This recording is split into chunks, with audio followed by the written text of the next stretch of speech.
వైకాపా హయాంలో నాటి ప్రభుత్వ పెద్దల అరాచకాలకు కొమ్ముగాసినటువంటి సిఐడి మాజీ చీఫ్ సంజయ్ ఇప్పుడు ఆంధ్రప్రదేశ్ ప్రభుత్వానికి ఒక విషయంలో అడ్డంగా దొరికిపోయారా? నేడో రేపో ఆయన అరెస్ట్ అవ్వడం ఖాయమా అంటే అవుననే సమాధానం ఇస్తున్నారు కొంతమంది రాజకీయ విశ్లేషకులు. ఆయన ఏ విషయంలో అడ్డంగా దొరికిపోయారు, ఆయన అరెస్ట్ నిజంగా ఉండబోతుందా లేదా అనేది మనం విశ్లేషణ చేసుకుందాం. ప్రస్తుతం మనతో పాటు ఉన్నారు ప్రముఖ సీనియర్ జర్నలిస్ట్ దుర్గా కుమార్ గారు. సార్తో మాట్లాడదాం. సార్ నమస్తే. సార్ నమస్తే కృష్ణ గారు. సార్ నేడో రేపో సిఐడి మాజీ చీఫ్ అయినటువంటి సంజయ్ గారి అరెస్ట్ ఉండబోతుందని ఒక విషయంలో ఆయన ఆంధ్రప్రదేశ్ ప్రభుత్వానికి అడ్డంగా దొరికిపోయారు అంటూ కొన్ని వార్తలు వస్తూ ఉన్నాయి. ఏ విషయంలో ఆయన అడ్డంగా దొరికిపోయారు, ఆయన అరెస్ట్ ఎప్పుడు ఉండేటువంటి అవకాశం ఉంది? ఒక విషయంలో కాదండి, 2-3 విషయాల్లో కూడా దొరికాడు ఆయన. ఓకే, ఏంటి సార్? ఆర్థిక అంశాలు కూడా ఉన్నాయి. ఇంకోటి ఏంటంటే అసలు అన్నిటికీ మించి అసలు ఇంకా ఆవిడ కేసు పెట్టలేదు కానీ పెడితే గనక ఆయన చంద్రబాబు నాయుడు గారు అరెస్ట్ టైంలో కూడా ఓవర్ యాక్షన్ చేశాడు. అసలు దాన్ని కూడా కాగ్నిజెన్స్ తీసుకుని అది కేంద్ర మానవ వనరుల శాఖకి, పర్సనల్ డిపార్ట్మెంట్కి, మానవ వనరుల శాఖకి కూడా కంప్లైంట్ చేయాల్సిన అంశం, అలాగే యూపీఎస్సీ కూడా కంప్లైంట్ చేయాల్సిన అంశం, తర్వాత హోమ్ డిపార్ట్మెంట్ కూడా కంప్లైంట్ చేయాల్సిన అంశం ఉంది. ఎందుకంటే ఆయన, మీరు ఇంతకుముందు చెప్పారు, సిఐడి చీఫ్ గా ఉన్నారు. అది ఒక DG cadre, director general of police cadre, top cadre. ఆ క్యాడర్ లో ఉన్న అధికారి చంద్రబాబు నాయుడు గారిని అరెస్ట్ చేస్తే అది పెద్ద విషయం కాదు. అది అక్కడ ఉన్న రాజధానిలో, హైదరాబాద్, అమరావతిలో చెప్పొచ్చు. కానీ పక్క రాష్ట్ర రాజధాని వచ్చిన హైదరాబాద్ లో వచ్చి చెప్పటం, దాన్ని మళ్ళీ దేశ రాజధానికి వెళ్ళి చెప్పటం, ఆ పక్కన ఇంకొక కొంటి వ్యక్తిని తీసుకుని వెళ్ళటం. ఆయన ఒక అడ్వకేట్ జనరల్, ఆయన ఒక అర్హత లేని వ్యక్తి, కేవలం జగన్మోహన్ రెడ్డి గారి వ్యక్తిగత సహాయక, అంటే తనకి హెల్ప్ చేశాడన్న కారణంతో ఆ పోస్ట్ ఇచ్చాడని పొన్నవోలు సుధాకర్ గారే చెప్పాడు స్వయంగా. నాకు ఈ పోస్ట్ కి నేను అర్హుడిని కాదు, కేవలం జగన్మోహన్ రెడ్డి గారు నా మీద దయతో ఇచ్చాడు, నేను ఆయనకి మాత్రం విశ్వాసపాత్రుడిగా ఉంటాను, ఒక ప్రభుత్వానికి గానీ లేకపోతే ఒక నా పోస్ట్కి గానీ ఉండాల్సిన అవసరం నాకు లేదు అని చెప్పాడు. తర్వాత ఇంకోటి ఏంటంటే, వీళ్ళిద్దరూ అక్కడికి వెళ్ళి ప్రెస్ కాన్ఫరెన్స్ పెట్టడం అనేది, రాష్ట్ర ముఖ్యమంత్రిని, మాజీ ముఖ్యమంత్రిని అరెస్ట్ చేస్తే ఒక ప్రతిపక్ష నాయకుడిని, ఈయన ప్రచారం కోసం ఇతర రాష్ట్రాలు జాతీయ స్థాయిలో తిరిగి చెప్పాలన్నంత ఏం లేదు. ఫ్లైట్ లో వెళ్ళి అట్లాంటి ప్రొవిజన్ ఎప్పుడు లేదు, అట్లాంటి సాంప్రదాయం కూడా లేదు. జగన్మోహన్ రెడ్డి గారు ఈ మధ్యలో ఒక మాట చెప్పాడు, ఎవరన్నా గనక పోలీస్ అధికారులు గనక ఓవర్ యాక్షన్ చేస్తే, వాళ్ళు సప్త సముద్రాలు దాటి వెళ్ళిపోయినా, రిటైర్ అయ్యి ఇంట్లో కూర్చున్నా, పక్క రాష్ట్రాల్లో కూర్చున్నా లాక్కొస్తామన్నాడు. అవును, ఇంకా రిటైర్ కూడా అవలా. ఆయన చేసింది చాలా తప్పు. రెండోది, ఆ సుధాకర్ రెడ్డి గారితో కలిసి వెళ్ళాల్సిన అవసరం ఏముంది? ఇప్పుడు ఆంధ్రప్రదేశ్ ప్రభుత్వం అయితే సంజయ్ని సస్పెండ్ చేస్తూ కూడా ఆయన ఒక విషయంలో అడ్డంగా దొరికిపోయాడు. ఇక అదే రేపో మాపో ఆయన అరెస్ట్ ఖాయం అంటున్నారు. ఏంటంటే, అప్పుడు ఈ సిఐడి విభాగం అధిపతిగా ఉన్నప్పుడు ఎస్సీ ఎస్టీలకి అవేర్నెస్ ప్రోగ్రామ్స్ కల్పించాలని ఒక అదనపు కార్యక్రమం ఒకటి కల్పించుకుని, దానికోసం ఫండ్స్ శాంక్షన్ చేయించుకుని, తనకి అనుకూలమైనటువంటి 2 సంస్థల్ని, ఒకే సంస్థని 2 సంస్థలుగా చూపించి, 2 సంస్థలకి చెరొక 50 లక్షల పైన కాంట్రాక్ట్ ఇచ్చినట్టు చూపించాడు. చూపించి వాటికి సదస్సులు కూడా నిర్వహించకుండానే, ఆ సదస్సులు కూడా ఎవరు నిర్వహించారు? యాక్చువల్ గా ఆ ప్రైవేట్ సంస్థలు నిర్వహించాలి వాటికి సంబంధించినవి. వీళ్ళు సిఐడి సిబ్బంది నిర్వహించారు. పోలీస్ శాఖను వాడుకున్నారు, స్థానిక పోలీసుల్ని. ఎందుకంటే సిఐడి విభాగం దాంట్లో వచ్చింది కాబట్టి వాళ్ళకి తెలియదు కదా దీని వెనకాల ఒక ప్రైవేట్ కాంట్రాక్టర్ ఉన్నాడని, వాళ్ళు నిర్వహించాలని, మనకు సంబంధం లేదని.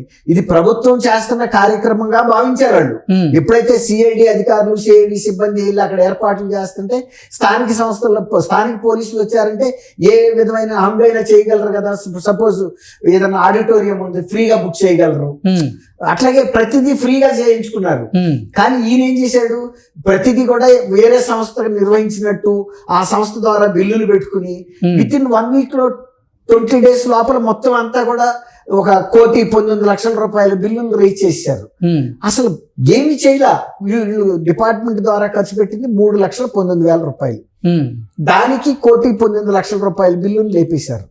అది ఇక్కడ ద్వారకాపురి కాలనీ అని హైదరాబాద్ లో ఒక అపార్ట్మెంట్ లో ఉన్నట్టు ఒక సంస్థ, దాన్ని enforcement and vigilance and enforcement directorate వాళ్ళు ఫాలో అప్ చేశారు. అసలు ఇంత పేమెంట్ ఫస్ట్ 1 week లోనే 52 లక్షల చొప్పున లేపేశారు. అసలు ఇంత ఏర్పాట్లు ఎక్కడ జరిగినాయి, కాన్ఫరెన్స్ ఎక్కడ జరిగినాయి, ఎంత భారీ ఎత్తున జన సమీకరణ జరిగింది, ఎంత ఖర్చు అయింది అని చూస్తే ఏమి లేదు. కేవలం అక్కడికి వెళ్ళి ఎంక్వైరీ చేస్తే మేము ఫ్రీగా ఇచ్చాము, పోలీసులు వచ్చారు, సిఐడి వాళ్ళు వచ్చారు, అంతే తప్ప మాకు పే చేసింది ఏం లేదని ఎక్కడికక్కడ వీళ్ళు పెట్టిన బిల్లులు మొత్తం కూడా ఫాల్స్ అని తేలిపోయింది. కేవలం ఆ సంస్థలకి ఇచ్చేసి అందులో కిక్ బ్యాక్స్ తీసుకున్నారు. అది మరి వాళ్ళకి బంధువులదా మరి ఏంటని తెలియదు. తర్వాత వీళ్ళు వెళ్ళి కనుక ఎంక్వైరీ చేస్తే అసలు అందులో ఒక సంస్థ అక్కడ పని చేయట్లేదని తెలిసింది, ఇంకో సంస్థ అయితే ఉంది.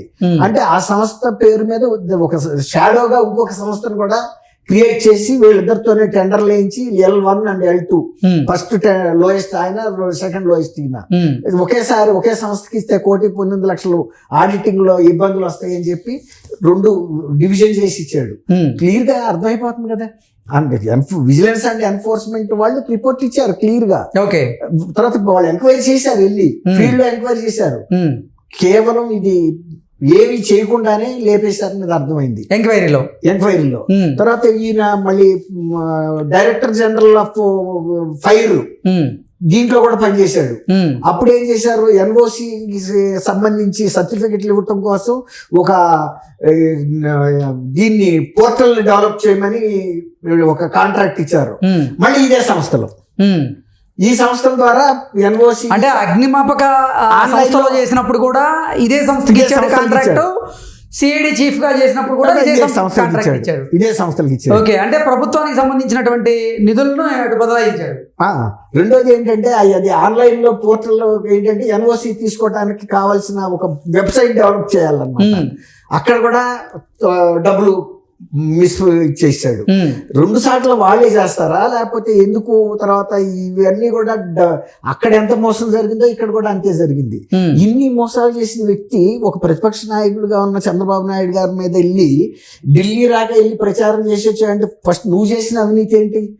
తీవ్రమైన అవినీతి. నువ్వు డైరెక్టర్ జనరల్ లెవెల్లో ఉండి ₹1 కోటి కోసం ఇంత కక్కుర్తిపడి ఎస్సీ ఎస్టీల పేరు ఉపయోగించుకుని నేను వాళ్ళలో ఒక అవగాహన కల్పించడం కోసం సదస్సులు నిర్వహిస్తున్నట్టు ఒక బిల్డప్ ఇచ్చి అసలు వాటినేమో పోలీసులు, స్థానిక పోలీసులతోనూ వీళ్ళ సొంత సిబ్బందితోనే తూతు మంత్రంగా నిర్వహించేసేసి ఆ ఫోటోలు తీసేసి పెట్టారు.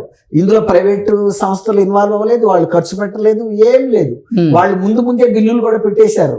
పెడితే అట్లాగే ఈ వెబ్సైట్ నిర్వహణప్పుడు కూడా తయారీలో మేము ఆల్రెడీ సగం జాబ్ చేసేసామని చెప్పేసి బిల్లులు తీసుకున్నారు.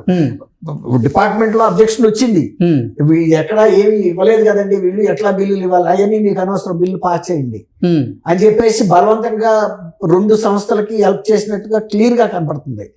అందుకే అంత ఒక ఐపీఎస్ ఆఫీసర్ ని ఒక రాష్ట్ర ప్రభుత్వం సస్పెండ్ చేయాలంటే ప్రాథమిక సాక్ష్యాధారాలు లేకుండా చేయరండి. ఎందుకంటే వీళ్ళు ట్రిబ్యునల్కి వెళ్ళినా, కేంద్ర ప్రభుత్వానికి అప్పీల్కి వెళ్ళినా కూడా అక్కడ వాళ్ళకి సానుకూలంగా తీర్పు వచ్చే అవకాశం ఎక్కువ ఛాన్సెస్ ఉన్నాయి. 95% వాళ్ళకి ఫేవర్ గా వస్తుంది. అట్లాంటి ప్రాథమిక సాక్ష్యాధారాలు కనుక ఉంటే మాత్రం వెళ్ళలేరు. మొన్న 3 చేశారు, ఈ పిఎస్ఆర్ ఆంజనేయుల్ని, క్రాంతిలాల్ టాటా, విశాల్ గున్ని, 3 కూడా 3 డిజిగ్నేషన్ లో ఉన్నారు. డీజీ క్యాడర్ నుంచి, ఐజీ నుంచి, డిఐజీ క్యాడర్ వరకు. కానీ ఆ 3 కూడా ఏ వేదిక దగ్గరికి వెళ్ళలేకపోయారు అప్పీల్ కి, ఎందుకంటే వాళ్ళ మీద స్పష్టమైన ఆధారాలు ఉన్నాయి.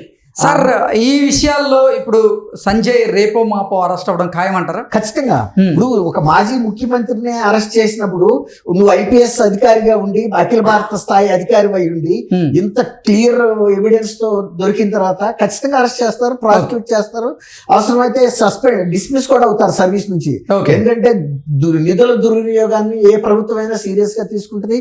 కేంద్ర ప్రభుత్వం కానీ లేకపోతే మానవ వనరుల శాఖ, హోంశాఖ కూడా ఇట్లాంటి వాళ్ళని సమర్థించదు, సమర్థించదు. ఖచ్చితంగా ఈయన కూడా డిస్మిస్ అయ్యే ఛాన్సే ఎక్కువ కనపడుతుంది. Okay sir, thank you so much అండి.